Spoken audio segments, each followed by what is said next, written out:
You're listening to an IOE podcast. Powered by UCL Minds.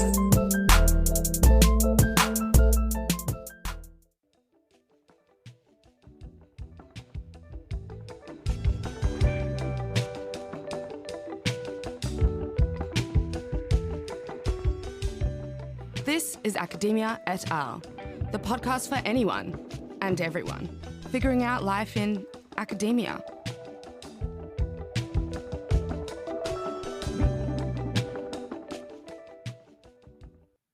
You're listening to Academia et al., the podcast for early career academics by early career academics.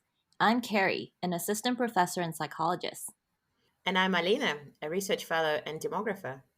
We're based at IOE, UCL's Faculty of Education and Society. We're the co-hosts for this podcast, and like you, we are early career academics just trying to figure it all out. In this very first episode of the podcast, we'll be talking about a lot of things, including equality and diversity in academia, ways in which we can become better teachers, and how to stay connected but avoid getting zoomed out. In this episode, we're thrilled to welcome Dr. Gideon Sappor. Gideon is a teacher and a psychologist specializing in child development and psychology of education. He is a lecturer in teaching in early years and primary education. He leads the science and learning and teaching modules on the primary PGCE program, working to train the next generation of teachers. In addition, he is the leader of the Guiding Effective Learning and Teaching module, which is part of the Education MA at UCL. Gideon's research interests are in the predictors of children's achievement, such as effective teaching and learning. He is currently collaborating with Dr. Josh Franks in research looking at the Black, Asian, and minority ethnic gap in grades, and a new study funded by the Center for Teachers and Teaching Research SEED grant, looking at trainee teachers' perceptions of ability grouping in classrooms. In this episode, you're going to hear some acronyms that feel well known inside university walls, but less known outside of them. In particular, we'll be referring a lot to ITE, that's Initial Teacher Education. We're very excited to be having a chat with Gideon today. Welcome to the podcast, Gideon. Thank you. Glad to be here. Great. So Gideon, I'll kick off with an easy question. I know, you've been very active at all fronts in both research and teaching at the IOE. Can you tell the listeners a bit about your area of research and how you got into education? How I got into education was, there was a part of me that always wanted to be a teacher. So I remember listening to an advert looking for male teachers in primary school. And I thought, wow, okay, this is something I would really love to do. So I applied to train to be a teacher. So that was my journey into education. I'm originally from Ghana, and in Ghana, after your A-levels, you have to do what we call national service. So I did do some teaching in the primary school for 1 year, untrained, but it's basically paying the government for your free education up to that point. It was a year of working for the government. Maybe it's like a gap year to give you some maturity before you entered university. I don't quite understand what the rationale was for starting it, but we saw it as paying the government back because we got paid peanuts for working. So we were cheap free labor. So I've always had the love of teaching, and doing that was such a good feeling. So when I got the opportunity here to train, I applied, got on the program, got my qualifications to be a teacher, and I think I was in the classroom for just under 12 years as a primary school teacher. But in between, somewhere in the middle, as a classroom teacher, I always wondered how and why some children you could see had a similar level of potential as others, but didn't do as well as the others. So it was always a question, why that was the case. What determines children's achievement? What makes some children want to achieve their true potential, and what stops others from doing that? So it's always been niggling at me. So this is how I go into the university sector to do the PhD. And a friend asked me, Gideon, what would you do if you won the lottery? And my first answer was, I will enroll on a PhD program. So that it was like an eye-opener, like, okay, so what's stopping you? You haven't won the lottery, but I'm sure you can do it if you put your mind to it. So then I started searching. I didn't know that much about how to do a PhD or how to start it. But did some research and got admission at the IOE became a student in 2011. And yeah, primary school teacher, PhD student, hybrid for a bit. And then I transitioned to teach at the university. Thank you so much for sharing your journey in a nutshell. And I probably have a follow-up question to that. So academia as a field has started to think hard about equality issues and access to education from different minority groups. Unsurprisingly, all three of us come from very different ethnic minority backgrounds, so this matter is very close to our hearts. I have a follow-up question to the journey that you mentioned. So now looking back and thinking about the next generation of young academics, including those that will be coming from ethnic minority backgrounds, what are some opportunities you would recommend them to engage early on, or any other advice that you can give them looking back at your own journey and about your fears and the courage that you took to overcome them? What I would say is follow your passion. If you are really passionate about further education, higher education, very often what we lack, from my experience, is the navigational capital, the knowledge to know what to do and how to make those dreams come true. And I think that now there are a lot more avenues, people to talk to know what to do. So a group like the Early Career Network, for example, could become a point of call for somebody out there who is looking for ideas and looking for some guidance about what to do. So I was a bit persistent. I sent emails to almost every university I could think of where I could see myself studying at. I sent emails all around, and somebody at the doctoral school, I can't remember the lady's name, but she saw my email and then put me in touch with a professor who became my supervisor. So if you have a dream, don't look at the barriers, I would say. It's just going for it. Because I just started sending emails. That's great. So everything, all great deeds start with a simple email. That's really inspiring. Yeah, and great advice for the young listeners as well. Just give it a go and see what happens, and don't be, held back from that at all. I guess another issue also, we'd love to hear your thoughts on this.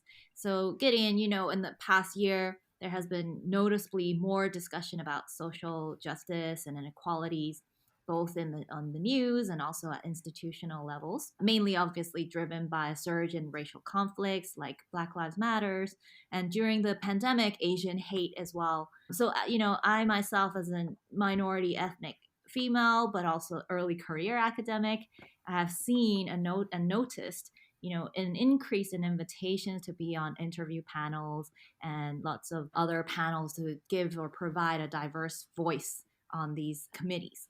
I was just curious, what has been your experience in all of this?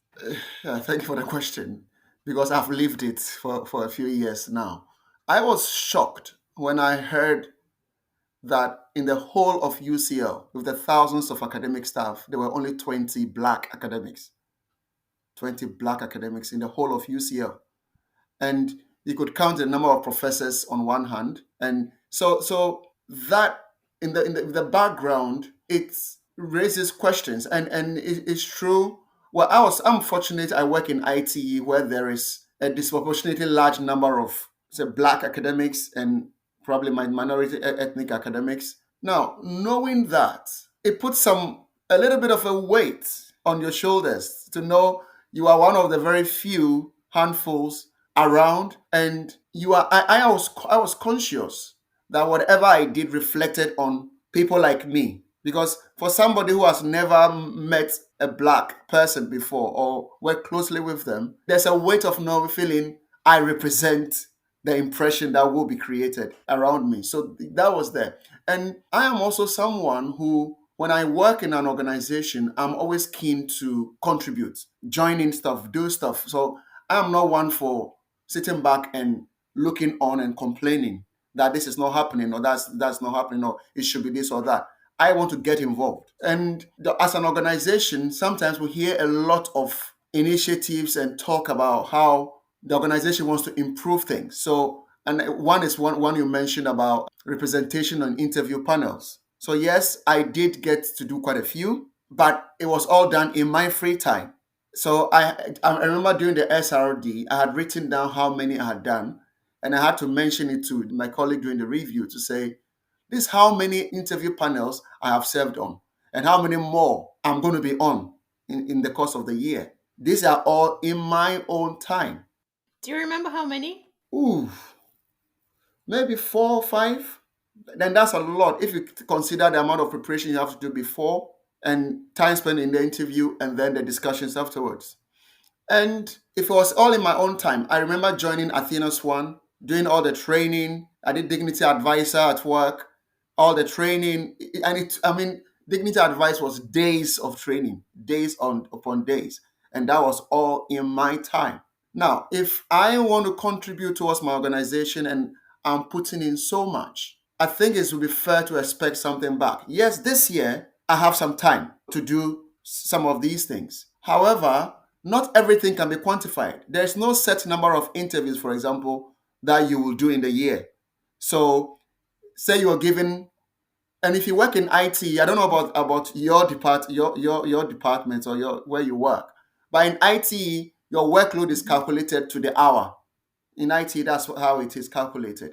And so in the field I work in, where your workload is calculated to the hour, whatever else you have to do, sometimes you have to do in your own time.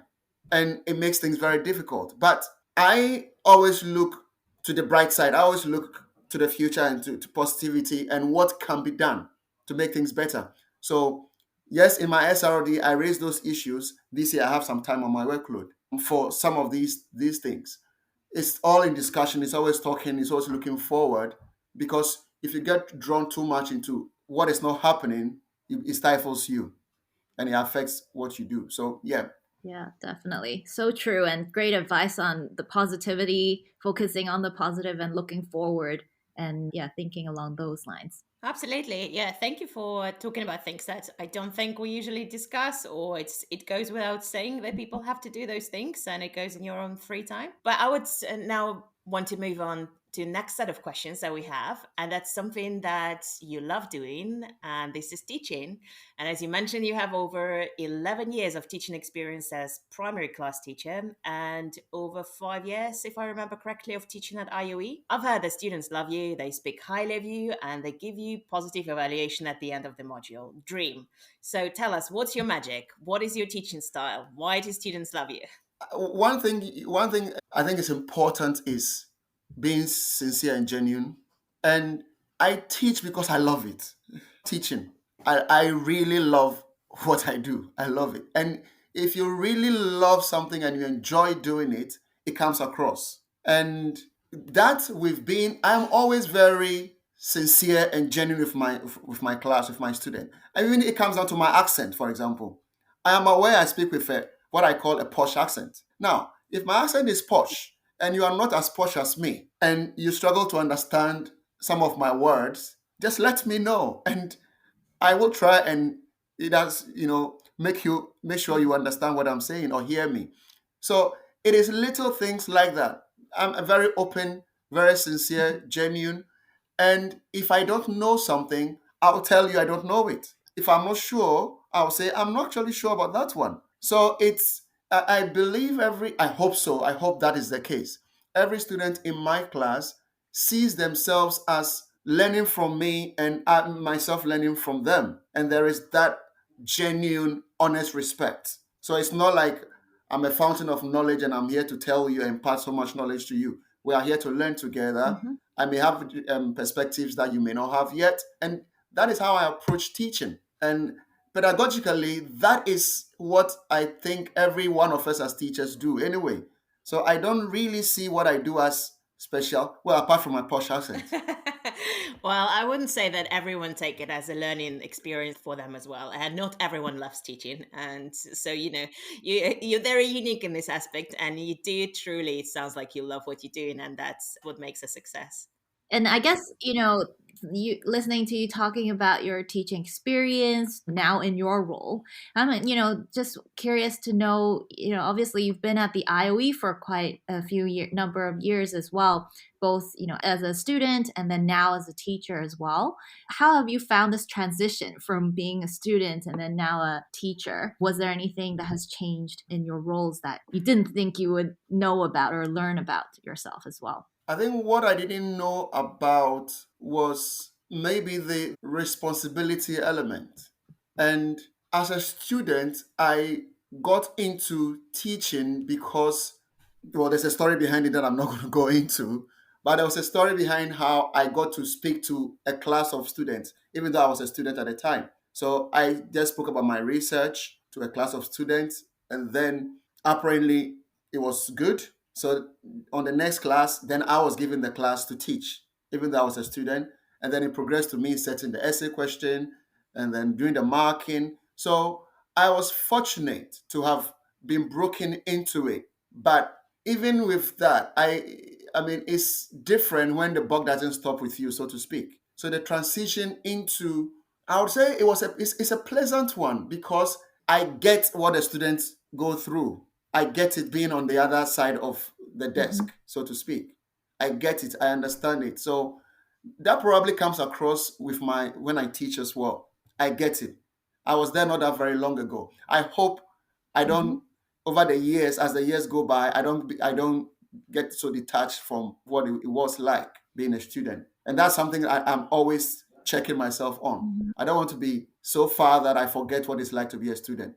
Yeah, just to follow up on that, for those students who are listening on the podcast, what advice would you give them about wanting to maybe try out teaching or get into teaching? Any suggestions there or tips?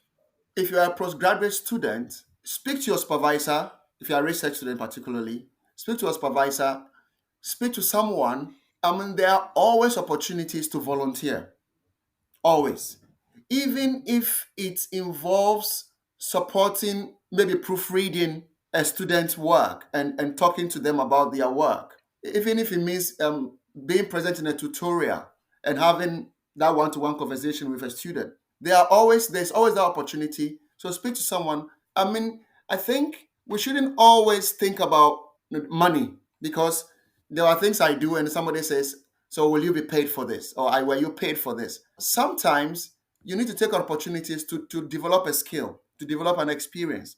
And that will stand in good stead in the future. And doing something like that will enable you to, for example, enroll on the UCL Arena program. And that was something that I was fortunate to have found out about. And I almost went through without hearing about Arena, So to do the Arena course, you need opportunities to engage in teaching and learning. Some you have to just volunteer, do it, speak to your supervisor, talk to your head of department, find a module leader, talk to the module leader, volunteer your services, volunteer some time, enroll on Arena, and that will give you the preparation you need. And that will help you to start building your CV.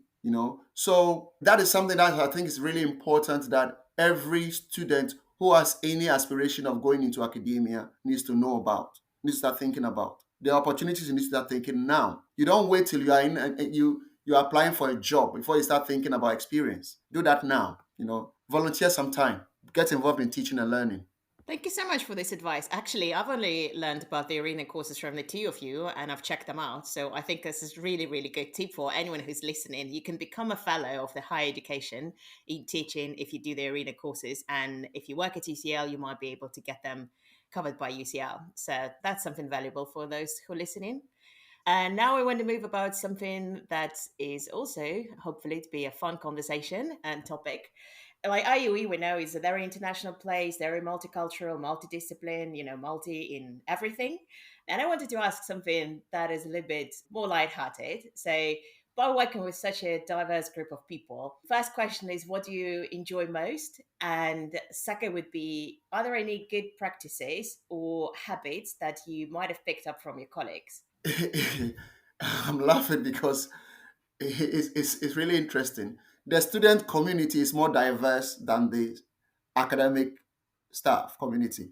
So, particularly in my early days of working as a member of staff, I found it more comfortable being with the students than being in a staff room, in quotes, for example. Because being with the students, and there are so many faces that look like you, and some probably speak with a different, a posh accent like I have. And then you go into a meeting with colleagues, and like I'm the only one. So the diversity of the student body is a breath of fresh air, and I think it's something that we need to celebrate a bit more at the IOE, because it's such a fantastic thing to have such diversity. Now, there is diversity among the staff body, and I think it's worth also knowing that, yes, in your tiny bubble where you work, you might be the only one, but there is a network out there. And sometimes I was fortunate to have found a mentor and a friend who helped guide me. Okay. I don't know if she would want me to mention her name, so I'm not going to mention her name. But this question is deeper than you realize. Because for me, my first couple of years, I had that sense of belonging that that didn't fit in with the space. I didn't really have that positive sense of belonging in the space, and there were down moments where I used to wonder if I want to carry on in this space, working in this place. It was meeting some colleagues who helped me to understand the space a bit more, understand how to navigate a bit more. Let me give an example. My contract, I was employed on the teaching contract, the teaching fellow contract. So I didn't realize that meant I couldn't attend academic conferences. I had come out of the PhD. I saw myself as an academic, but in the workspace, I didn't feel like I was seen as an academic. If I couldn't go to conferences, if I couldn't get involved with research, and all I could do was teach, then who am I? Do I really belong here? Do I really fit in here? It was meeting this mentor and friend who helped guide me. I wanted to get involved in PhD student supervision. I did all the courses, but um, it wasn't just a smooth, okay, you've done your PhD, you've got the qualifications, so now get involved in supervision. It had to take some navigation. It had to take some advocacy for all that to happen with me. So that space, the diversity, I found it easier among the students than in the staff body, but it took a while for me to start feeling that sense of belonging at the IOE, to be honest. But yeah, one thing I've learned is every every situation you find yourself in could be an opportunity. Diversity means it's a wealth. So I taught a module where, I mean, more than two-thirds, well, last year, for example, during the COVID, about two-thirds of the module were based in China. So interacting with students from China taught me a lot. It taught me a lot. And sometimes we are led by the media about places, we are led by what's on popular media, but getting to interact with real life people who know about places in real life teaches you a lot more, and you get a more balanced view of places and people. So it's rich. I mean, it's fantastic to engage in. I remember there was a class where there was I can't remember the name, but I just brought out the name and I said, can someone please educate me about what this means? I've read about it, but I want you to tell me what this means. And students to teach me about that. Fantastic. Fantastic.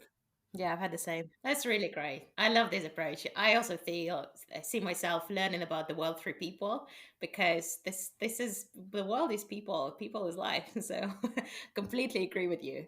I mean, you went way more sophisticated. I actually had like something funnier in mind. I just wanted to give an example that, for example, when I did my master's in Germany, I was religiously going to the canteen at lunchtime because everyone did, and German canteens are great, and Germans are obsessed with their lunchtime. And I've literally not a single time had a quick sandwich as we do in England. And these bad habits are picked up here.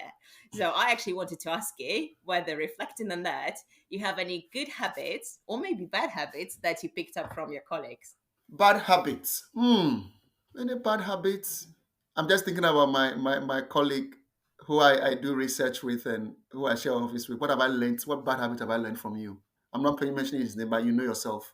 What have I learned from you that's a bad habit? I wouldn't say it's, I wouldn't, no, I can't recollect any bad habits I have learned as such. Mm, well, say I learned to drink a lot of tea. So I do drink, I think I probably drink more tea than my office mates. Do you take milk? Yes. Oh, Oh yes. yeah, And it always has a to boy. be white. Yeah, I have to have a lot of milk in it. I have to have a lot of milk. I never used to drink coffee. So if it's something that I've learned is to drink coffee. Because they say, can we go for a coffee? Nobody says let's go for a cup for tea. Of course, yeah. Because tea means something different. Tea is like a meal, isn't it? It's like dinner. So they say let's go drink coffee, and then when they mean tea or something else. Gideon, you mentioned this a little bit already, the sense of community, how important that is.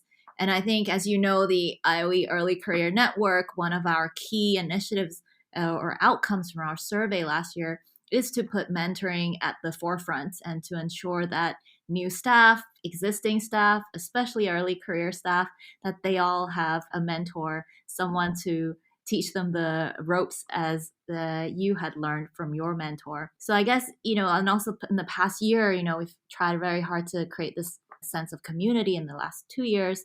And more recently, this past year has been very difficult and challenging because of the pandemic.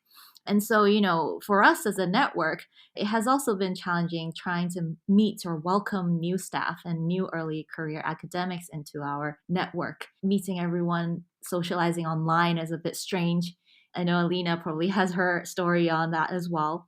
But also, for you, Gideon, how has it been? You teaching online, you mentioned a little bit, but also how has it been for you in terms of staying sane? Staying connected with others past year. Yeah, there were difficult bits and there were okay bits. Yes, sometimes just it felt like being Mm-hmm. on your own all the time and just walking into an office and just having that chat, asking that question. Yeah, it wasn't possible. So yes, it took some adjusting, but I would say I'm lucky because I have colleagues who I could call at any time. So I mean, yeah, I have colleagues I work with, a team who I could call at any time. And then we also had like catch up sessions. So we made it work. We made it work. And what you mentioned about the mentoring, I think is really, really, really important. And for someone like me whose contract, I mean, this is the first year where I have had some academic time on my workload. It's always been full with teaching stuff. Okay. Now, it's been really, really important to learn to collaborate. You mentioned the awarding gap study on with Josh, and we've then built on that to work together on the grouping ability versus mixed grouping research as well. So collaborating and that mentoring is what is needed so that, I mean, working online is a new normal. We may never, I don't even expect this. I don't even want us to go back to 2019.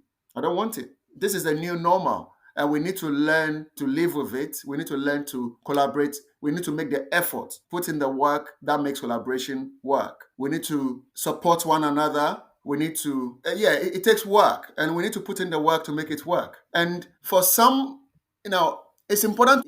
Everybody needs a mentor. And if you haven't got a mentor, you need to network more. I mean, this early career network is, even if there's nowhere else to go, this will be a place where there will always be somebody you can talk to. There will always be somebody in the early careers network to talk to bounce ideas off because it's needed. It's not possible to work in a silo, and you wouldn't even enjoy it to start with. So one advice will be the network and mentoring. Yes, sign up for it or approach someone and say, would you be my mentor, please? Definitely. Yeah. And I guess maybe on this note too, I know Alina joined the network whilst it was, the pandemic. How was your experience of that actually? I joined UCL shortly before the pandemic, and I didn't get a chance to meet that many people, or actually, I didn't even know about the IOE ECM. So I joined midway through the pandemic, and I would say it was like like fresh air, like finding out that there are so many people out there just like me, a little bit lost, a little bit not knowing what to do, and that there are so many people. Because also when I was joining, there were quite a big group of early career people who were on finishing their contracts, and many people left, and then we had a hiring freeze and no one joined. And I was literally the last person who joined the department for many, many months, and it felt very lonely. So the ECN is definitely a way to go. And Gideon, thank you so much for sharing your journey and for pointing out the mentoring. That's, as Carrie said, something that we fought really hard to put in place across different centers. And I myself just got a mentor a couple of months ago and already enjoying profoundly our conversations. And for any of you out there who thinking about getting a mentor, do get in touch with us. Or if you're lonely, or if you're not lonely, just get in touch with us. It's definitely will change your perception of being an early career academic at IUE. Gideon, one thing we want to ask you, and we ask all of our guests about that, have you prepared the tip of the day? Yes, my tip of the day is working in academia is working in a human institution. No human institution is perfect. So you get into an institution, there will definitely be negative things happening and there will be lots of positive things happening. What we need to try and focus on, and that's what I try to do, is to focus on the positives. And if there's something that is not working, that is not right, you find a way of getting it addressed. Try and not get drawn into negative things and having too many negative conversations, and this place is bad and this person is this, and get drawn into that, and it's very, very easy to spiral downward. So always keep a positive outlook and keep looking forward. Thank you so much. Keep looking forward. That's a great tip of the day. Stay positive and keep looking forward. Well, thank you, Gideon. That was wonderful chatting to you. Thank you for listening to Academia at Al. I'm Marlene Pellich. And I'm Carrie Wong. And our guest today was Dr. Gideon Sappor. You can find the link to Q&A pages for our guest in our show notes and a link to the IUE Early Career Network Twitter. Follow us at IUE_early career. If you have suggestions for content or want to be our next podcast guest, send us an email at iue.earlycareer@ucl.ac.uk. Thank you for listening.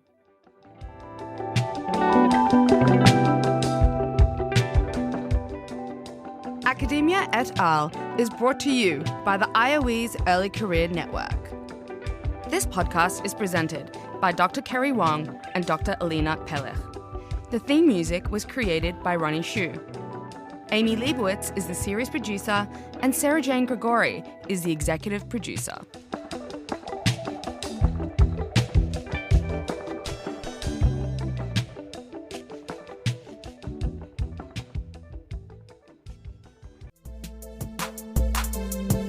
Thanks so much for downloading and listening to this IOE podcast.